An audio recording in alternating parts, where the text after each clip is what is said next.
السلام علیکم ورحمۃ اللہ وبرکاتہ۔ لرن قرآن وتھ اجوا ایمان میں خوش آمدید۔ رکیے، اپنا احتساب کیجیے مسلمان اور حضور صلی اللہ علیہ وآلہ وسلم کے امتیوں کے نام۔ حالیہ سیاسی ٹیم غالباً اپنے اختتام کو پہنچنے والی ہے۔ اب آپ اپنا احتساب کریں کہ کیا کبھی دین اسلام کے لیے اور رحمت دو عالم صلی اللہ علیہ وآلہ وسلم کی عزت و ناموس کے لیے باہر نکلے، احتجاج کیا، کبھی عزت رسول صلی اللہ علیہ وآلہ وسلم کا حقیقی اور عملی دفاع کیا، کیا کبھی ختم نبوت کے تحفظ کی خاطر گھر بار چھوڑا، کیا کبھی ناموس رسالت کے تحفظ کے لیے جرأت کا مظاہرہ کیا، کیا کبھی اسلام اور پیغمبر اسلام صلی اللہ علیہ وآلہ وسلم کے لیے ایسی فکر، غم و دکھ کا اظہار کیا، کیا کبھی مسلمان عالم پر ہونے والے ظلم و ستم نے آپ کو بے قرار کیا، کیا کبھی کشمیر، چینیا، فلسطین، شام، عراق میں مسلمان بہنوں کی عزتوں کی پامالی پر ایسے رنجیدہ اور فکر مند ہوئے، کیا کبھی مسجد اقصی یہود و ہند کے قیدوں میں پڑو مظلوم بے بس مسلمان قیدیوں کی رہائی کے لیے آپ نے آواز حق بلند کی، جو سیاسی لیڈر آپ کے نام تک کو نہیں جانتے، جن سے آپ کو آخرت ہی دنیا نہیں بھی کچھ حاصل نہ ہوا اور نہ ہوگا، ان کے اقتدار اور باہمی عزتوں کی جنگ میں آپ نے خونی رشتوں سے بھی جنگ و جدل کیا، لیکن جس محبوب نبی قربانی اور دفاعوں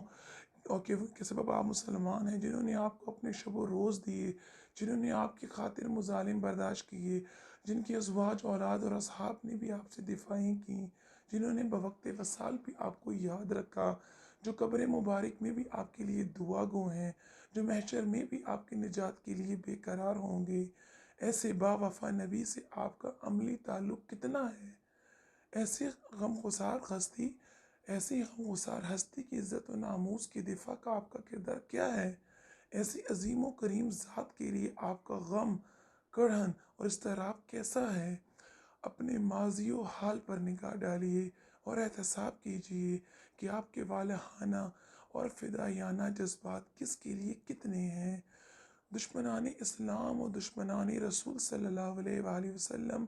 کے لیے فقط اتنی ہی نفرت اور حقارت کا اظہار کیا جتنی اپنے سیاسی لیڈر اور جماعت کے لیے مد مقابل سے کیا۔ واللہ، زمانے کے گزرنے کے ساتھ سیاسی وابستگیاں ختم ہو جانے والی ہیں، خود نہ کر سکے تو موت سب کچھ کروا دے گی، ختم کروا دے گی، لیکن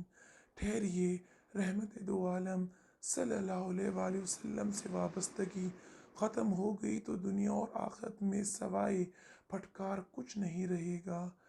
واللہ، خوش نصیب ہیں وہ لوگ،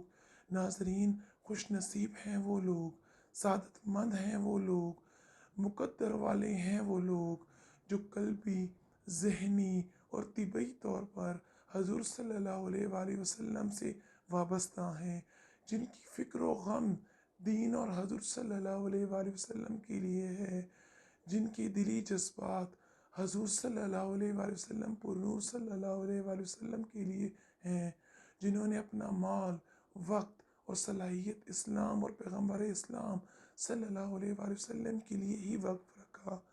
جنہوں نے معاشرے کی چال چلتے ہوئے اپنی صلاحیت، مال، وقت کو سیاسی لیڈروں کے سپرد نہیں کیا، ایسے حکمران